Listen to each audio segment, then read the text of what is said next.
Well, greetings there. My name is Timothy Decker. I am the professor for NT11 Elementary Greek I here at Covenant Baptist Theological Seminary. I wanted to spend some time introducing myself for one, and then going over the syllabus. That way we don't have to spend time in class doing that. A lot of this stuff you guys can read for yourself, but I want to answer any questions that might come up and even avoid some that potentially could come up and don't have to. Just a bit about myself. I've been married to my wife coming up on 18 years. Actually, it'll be 18 years this August 6th. I have 4 kids, 10, 8, 6, and 5-year-old, and the Lord has blessed me greatly. I've been pastoring my current church, Trinity Reformed Baptist Church of Roanoke, Virginia, for almost 5 years now. I'm one of the 2 pastors. In case you're curious, I'm preaching through the book of Exodus and enjoying that very much. I also in addition to teaching for CBTS, I teach at a couple of other seminaries and institutes, but I really enjoyed teaching Greek here for CBTS. I've got some writing projects in the work I'm waiting to hear about and to see published and printed fairly soon.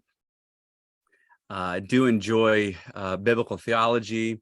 My area of research was Hebrew poetry and how the New Testament used biblical Hebrew poetry, and not just in quotation, but the style of it. And so I also enjoy textual criticism. It's a fun little thing I enjoy dabbling in. And then just New Testament studies in general. That's been my field of interest and area of focus. And so those are just some of the interests that I have. I enjoy teaching Greek. I don't claim to be a linguist or a Greek specialist, but I do enjoy the language and try to keep fresh on the most recent debates and current issues happening in the field of New Testament Greek and things like that. As I said, I've been teaching for CBTS. This is now my 4th year teaching for CBTS. Really enjoy being able to do that, enjoy what the school is doing. Very thankful to hear that there are now 400 active students. I think that's fantastic, and praise the Lord for that. My church is one of the supporting churches for CBTS. We've got about 2 or 3 men in our church that are aspirants, that are students of CBTS. So very much huge fan of what God is doing through Covenant Baptist Theological Seminary. And as it pertains to NT11, New Testament or Elementary Greek I really have 2 main jobs that I want to communicate to you before we look at the syllabus. 2 main jobs. And the first one is obvious: to teach elementary Greek, to teach the grammar, just to get you to a basic or rudimentary ability to be able to read your Greek New Testament and translate it, and just the basics, the elementary level. So for those of you who your program only allows you to take Greek I and Greek II, that's my goal for you. But those of you who are on the MDiv program, my second goal for you is to prepare you for Greek III. Now, I only mention that because it is well established that Professor Amati in Greek III is the hardest class in the seminary, which means that Greek III is the hardest class for you. But that actually puts a lot of pressure on me, because that means Greek I and II is the hardest class for me, because I got to get you prepared for the hardest class for you. So just so you know where I'm coming from, if it feels like I'm pushing you or urging you, it's because I'm trying to get you ready for what you're going to experience in Greek III, which is reportedly one of the most difficult, if not the most difficult classes that you'll have at Covenant Baptist Theological Seminary. Well, that's a bit about me. I want to look at the syllabus now. I'm going to share my screen. We'll be doing this a lot, actually, pretty much the whole time when we come to class. When you come to Zoom, I'll be sharing my screen with you, my PowerPoint slides. That way I can draw on it. I have my screen here and an extra tablet here that I draw on. And so that's what will be happening, in case you're wondering how this is going to go. Hopefully it won't be too boring staring at a PowerPoint screen, but you also see my picture, and so it shouldn't be too terrible. Now, I got to remember how to do this where it will actually show up, and I'm not always sure I can remember. I'm going to go with that. See if this works. Okay, well, hopefully you'll be able to see the writing. Sometimes this doesn't always work when I screen share this document, but if it doesn't, oh well, you'll at least hear me go through it. So here's your syllabus, and right away I want to say something about the course description. A lot of students come to Greek I, Greek II, Hebrew as well, thinking once I learn the language, every exegetical and theological issue will be settled. And that's just false. While this is opening up a whole new world to you, this does not necessarily give you the silver bullet to settle every debate, every controversy. And we'll be getting into hermeneutical issues as well, theological issues as they come up. But just understand that this is a tool. It's to help you. But one of the things that we'll do, and I'll say this multiple times, is learning Greek will, while it doesn't give you every answer, what it will do is force you to ask more questions. You'll be asking more questions of the text than you've ever asked before. And the reason that's a good thing is because it usually forces you to ask the good questions that you didn't even know you were supposed to be asking. So that's one of the advantages of learning New Testament Greek. It will force you to ask questions. It'll help you see things happening in the text that you would not normally have seen. And so that's why we're spending time looking at this. Most people, when it comes to language acquisition, the younger you are, the easier it is. So if you are older than me, we'll put it that way. I just turned 40 myself this summer, a week or two ago. If you're older than me, then in my experience and from what I've been told, you will struggle acquiring a new language. That's generally true. That's why children can learn a new language just by absorption, almost like osmosis. Whereas the older you get, the more difficult it becomes. Be aware of that, but I also want you to be encouraged that the one who created language is also the one who wired your brain to understand language. And so a lot of what you're going to be dealing with in learning Greek is trusting God that he has given you the ability to do this. I don't want you to second guess yourself, because when you do that, you're second guessing the creator who has built your brain and given us these languages for us to understand. Many people they're not sure, I can't recognize the new letters or these new sounds, and you'll be surprised at how quickly your brain will switch and you won't even see it as Greek anymore. You'll just start reading it and not even realizing that you're reading a different language. It'll become that natural to you. However, that also requires work, and you're going to see that expressed multiple times in the syllabus. I'm not going to go through the educational objectives, except for maybe explain words like parse. Parse is a way we talk about when you come across like a Greek verb to tell me all the component parts of it, the person, the number, the tense, the voice, the mood, the lexical form, the dictionary form. That's what we mean by parse. You're going to be able to do that, and you're going to be able to demonstrate the ability to do that. And so these are the educational objectives. You can look over those, but I'm not going to spend time on that. This is a graduate seminary level course, and so I'm expecting you to be able to do your homework, to read the syllabus, and to have this information. I'm just going over this just so we don't have to spend time in class doing this. Now, when it comes to the textbooks, I guess I have a few close by at hand. The textbook that you absolutely need to get is your elementary grammar. This is the red book. I'll probably call it the red book because the intermediate grammar is the green book, and you'll get that in Greek too. But we're going to be going through this all of this semester and half of next semester. And this is the Merkel-Plummer textbook. Wonderful textbook. I think the way that they describe the Greek verb and the verbal aspect tense debate, which I'll explain as we get there, they do a really good job of explaining that. I really appreciate their focus and emphasis. I think it's a great textbook. There are always things that you can improve, but I have no desire to write my own textbook. That's just not a thing I want to do. There's so many Greek textbooks out there, so not anything I want to do, but I like this one plenty. And to go along with that, the two authors also wrote this, Greek for Life. I would recommend, well, not only recommend, but I'm having you read it. But I would encourage you to read it, not just because it's a sign, but because this will encourage you that you can learn this language and use it profitably for ministry. There's some fantastic stuff in here. And especially when you get to the story about Dan Wallace, it will just amaze you and remind you of the God who created your brain to understand languages. So make sure that you get this book and dive into it and spend some time as we go through the course schedule to read it when you're supposed to. After that, you need a G&T, and I'm asking that you get the Nessel Allen 28. That's until they get the 29th edition out. And sorry, I should have had this stuff ready to go. If if you get into the issue of, which text of the New Testament do you prefer, I will tell you right now, that's not the question I care to ask. That's a textual criticism issue. That's a methodology issue. But we need to have a text that we can all look at. And the advantage of the NA28 is the textual apparatus at the bottom. It gives you a lot of manuscript data, variance issues, and things like that. We will discuss that in Greek too. Why this one? Because this is the standard one that most everyone uses, if not everyone uses. And I took textual criticism with Maurice Robinson, who is a Byzantine prioritist. When I took his class, he had us not get his Greek New Testament, but get this Greek New Testament. So I'm not doing it out of bias. I'm doing it because this is the one that you need to have. There also are cool versions of this. You can get a diaglot, which means that it's got the ESV on one side and the NA28 on the other side. It's a lot larger print, but it's the same exact thing, and it's wonderfully done.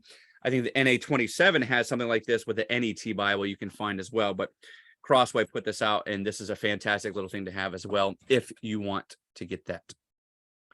After that, you can see the other thing that you're going to want is BDAG or BAGD, depending on which one it is.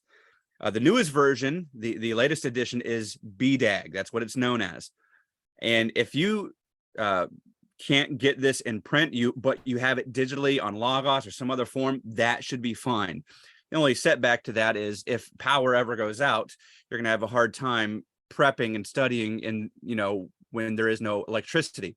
So I do prefer paper versions, but if you have it digitally already, I'm not going to require you to get a paper version. Now, if you can get an older edition, there's not that much difference. There are some important differences that you can look up online and find out what they are.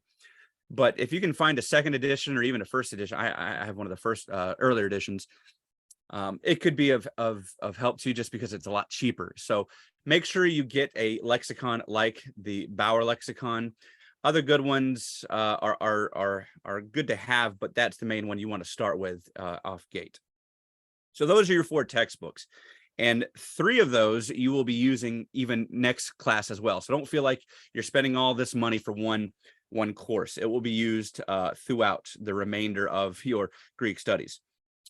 As far as requirements go, let me just explain again that when it comes to language acquisition, this is going to require a lot of vocabulary and grammar. We're going to be focusing a lot on grammar, but vocab is going to be on you.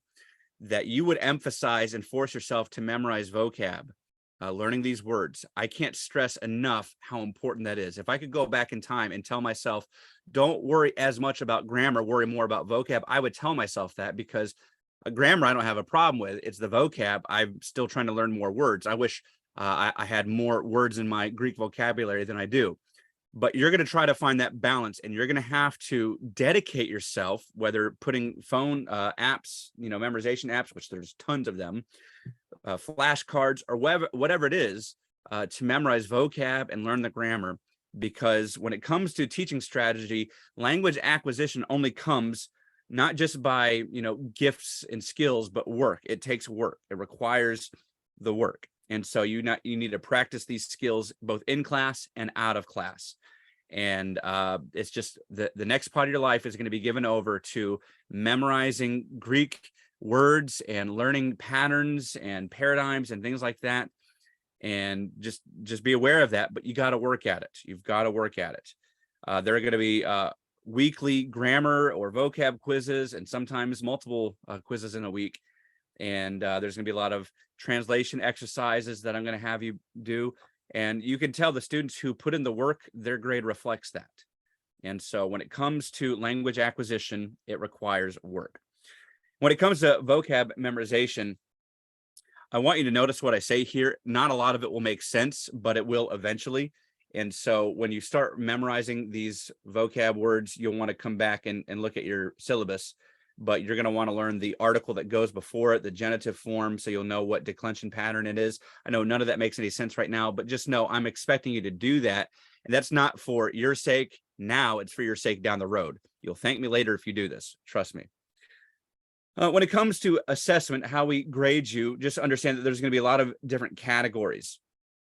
And so as you can read there for number 1, there will be assignments called homework assignments and exercises that you'll have to do. And these assignments are going to be listed in your course schedule in your syllabus. So, and they'll also be on Pathway. They're not, please hear me, because a lot of people check out. They're not graded for accuracy. They're graded for participation. Did you do it or at least attempt it for 30 minutes? If so, push yes on the Pathway. I'm looking not for perfection. I'm just looking that you've done the work, that you said, I'm going to take what I've learned and read and I'm going to apply it and try to improve my skills. That's what this homework is for. It's for participation and completion. Therefore, there is not, hear me, there is not a due date for those. If you get behind, but you want to make up your homework, you can do that anytime and submit it. You don't have to ask me, you know, is it okay if I'm late? It'll be late. Late homework is always acceptable as long as you do the work, because it's for a participation grade. When it comes to the big grades, though, we're going to have two major exams. There's going to be a midterm and a final, and these are going to be cumulative. So when you get to the midterm, everything that you've had so far, and then when you get to the final, it'll cover everything from the whole year. Language acquisition has to be that way. Learning Greek is a lot like math, that you have to combine it all together. And really the only way to study it is to actually do it, to translate, to do the homework and the exercises. It's a lot like math. And so these exams are going to be cumulative. And that's why I related these to the homework issues as well, because you need to make sure that you're doing the homework that will prepare you for the major exams. In addition to those exams, you'll see that there are going to be 4 tests over the semester, 2 before the midterm and 2 before the final. And they're going to cover everything from grammar and vocabulary and translation to paradigms. And so it's just to constantly make sure that you are studying and staying current with the lecture schedule. So the main thing here is not that you cram, but that you're constantly being challenged to stay on task, to stay on target, to continually studying. So you are pacing yourself, not just cramming it in at the end. Then we come to number 4. Number 4 is something I just started last year. That is regular vocab quizzes. And what's new about this is, one, that we're doing them. They were part of our quizzes and our tests and exams, but now they're their own thing. And we're also doing them on Pathway. Now that has created some problems, and I want to tell you about that. Pathway's restriction of doing vocab quizzes means that it can only recognize one answer of all the glosses that are possible for a Greek word. So, for example, the word anthropos means man, human, person. It could mean self even. And so the word anthropos could have a wide range of glossary meanings. But when it comes to the vocab quiz, you can only type in one for Pathway to recognize it as a correct answer. And I'm only going to require one answer. So just be aware of that when it comes to those vocab quizzes, you only give one answer. If it's a verb, because the lexical form of the verb is in the first person singular, you will always give the pronoun I before the verb's meaning. So, for example, if you have the word agapao, it means I love. And you would write I love, not just love. Pathway is going to demand that you do that, though I'm trying to figure out if there's a way I can just get rid of that. So maybe I'll do both. But for now, I'm expecting you to put the pronoun I for verbs. So that's for the vocab quizzes. Again, number 5, homework is graded not for its accuracy, but for its completion and your participation in doing it, because there is a participation grade, which I will talk about below. Notice number 6, when we get to the schedule, there is parts of the grammar that I'm expecting you to have read already before class. So not just watching this video, reading over the syllabus, but I'm expecting you to have read already before class. Part of that is because there is a lot to cover. Remember, I'm trying to get you ready for Greek III, one of the hardest classes that you'll have. So that means this is the most work that I'm going to have to deal with, is getting you ready for that. So help me out and try to do that as best you can. Again, when it comes to Zoom, you need to be ready to start on time. I'm usually pretty prompt. If not, I'm usually signed on 5-10 minutes early just to make sure everything's running correctly. Especially that first class, just to see if there's any kinks we have to work out. Try to be a little bit early on the first class to make sure your camera's set up, your microphone's working, and it's a good chance for you to get to know one another as well. And so definitely looking forward to seeing you on Zoom. Make sure that you take advantage of that. But because we are doing this online, I want to spend a little bit on contacting me. Now, if you go to the top of the syllabus, you will see my cell phone and my email. I'm giving you permission to use those to contact me, but please hear me. That is not necessarily for class-related items. Sometimes it's just easier to send me an email that way, fine. But if you have a personal issue, exegetical issue, or just some kind of query you want to ask, something that's not necessarily related to the class, that's what you'll use to contact me. If, however, you have an issue about an assignment or a question about something, the easiest way, and I cannot stress this enough, the easiest way to get a hold of me, and this is what this is all about, is use the comments of the assignment in question. So if you come across a vocab quiz and the Greek has been spelled wrong, it's happened a couple times, or you just see an error somewhere on an assignment, don't just send me a random text message or email. Use the comments in that assignment. It will go straight to my email. It'll not only let me know who it is, but it will take me right to that assignment instead of tracking down which student in which class and which section and which assignment. It makes it so much simpler. And can I just say, the simpler things are for me, the happier I am, and the happier I am, the more favorable I am when I grade, just to be honest. Okay. So when you need to contact me, use Pathway as much as possible. If it's just a general question, you can use the Pathway message system. If it's about a specific assignment, use the comments in Pathway. Please, please, please. I might even insist, and if you don't do it that way, I'll tell you to resend the question. As far as attendance goes, one of the reasons that the seminary makes this a live class is because we're expecting you to attend this. If you need to miss, let me know ahead of time. I really would appreciate that kind of courtesy. Let me know what's going on. If there's a valid reason, I'm happy to oblige. If you need an extension, those types of things, you have not because you ask not, our Lord says. Well, I'm trying to practice the same thing.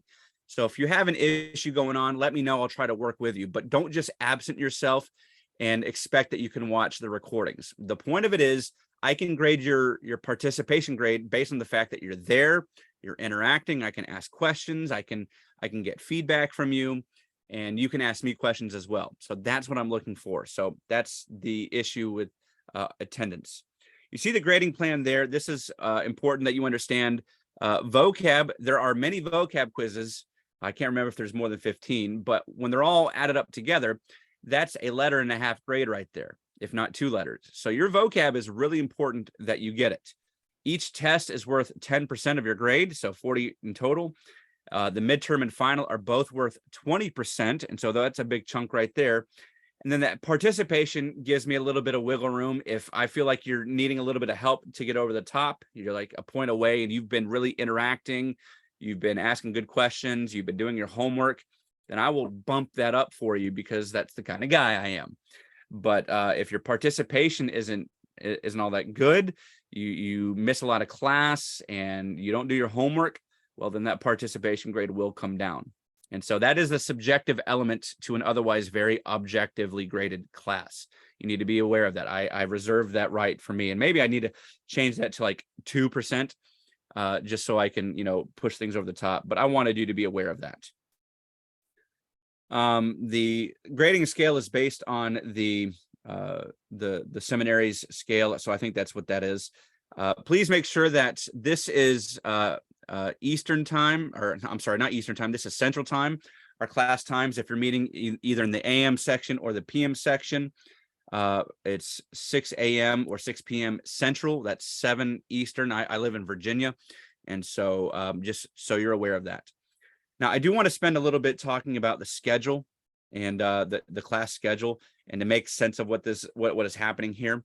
Like I said, before the first class, I'm expecting you to read the red book, which, where did I do with it? Beginning Greek. read the intro in chapter 1, and then this one is Greek for Life, chapter 1. Let me see if I can write a better circle. You'll learn I have very poor handwriting as we get going here. Try to read those before class, and then you'll also want to watch this video that you're doing right now before class. And then when we begin the class, we will dive right in with alphabet and pronunciation matters. Okay, so be aware of that everything in this column is pre-class reading. Usually it will have to do with whatever is going to be talked about in that lecture. Usually, I'd say inevitably 90% of the time, most students wait to read after the class. I only recommend that you read before class just so you're familiar with the subject matter, and then you come ready to ask questions and you have, some of the gray areas, filled in for you. Whereas if you're relying upon me to introduce everything, just know I can't introduce everything. There's not enough time. And so it's best practice that you follow what you see here, that you read beforehand. And that means that our class will be meeting Monday, September 11th. You should have already, before the lecture on noun intros, you should have already read, I always forget it, Beginning Greek, the Red Book, chapter 2. And then after the lecture, here is what you can expect to be quizzed on. There will be a quiz on the alphabet, and here is the homework assignment that corresponds. And those aren't necessarily in any order, but you need to make sure that you get the homework to match up with the section. If it's chapter 2, section 11, letters C and E of the homework, you know what to do. Usually when it comes to the quizzes, I give you until the start of next class to get it done. The only thing I'll give you more time on are typically the midterm and the final exams. Everything else I try to give you just until the next class. So for example, you're going to have back-to-back quizzes here, back-to-back quizzes here, and back-to-back quizzes here. Okay. And so just be aware of that. I am going to try to stick to the schedule as much as possible, especially because this fall break, I've got something else going on and I really need it to work out the way it did. And so just so you can make sense of this, if you see errors, or if you have questions, I'm a very fallible person. So there's probably a mistake or 3 in this. And so be looking out for that. If you have any questions, feel free to contact me. But by and large, we are going to be following this pretty closely. If we do have to change, or maybe there's always that nightmare scenario that I'm just too sick to even teach, I did give us an extra day if needed.